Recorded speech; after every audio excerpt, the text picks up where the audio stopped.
আমি ঈশ্বরের সাক্ষাতে এবং যিনি জীবিত ও মৃতগণের বিচার করিবেন সেই খ্রিস্ট যিশুর সাক্ষাতে তাহার প্রকাশ প্রাপ্তি ও তাহার রাজ্যের দোহাই দিয়া তোমাকে এই দৃঢ় আজ্ঞা দিতেছি, তুমি বাক্য প্রচার করো, সময়ে অসময়ে কার্যে অনুরক্ত হও, সম্পূর্ণ সহিষ্ণুতা ও শিক্ষাদানপূর্বক অনুযোগ করো, ভৎসনা করো, চেতনা দাও।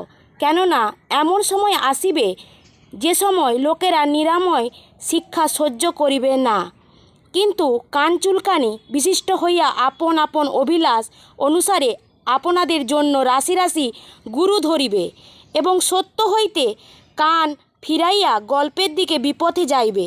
কিন্তু তুমি সর্ববিষয়ে মিতাচারী হও, দুঃখভোগ স্বীকার করি সুসমাচার প্রচারকের কার্য করো, তোমার পরিচর্যা সম্পন্ন করো।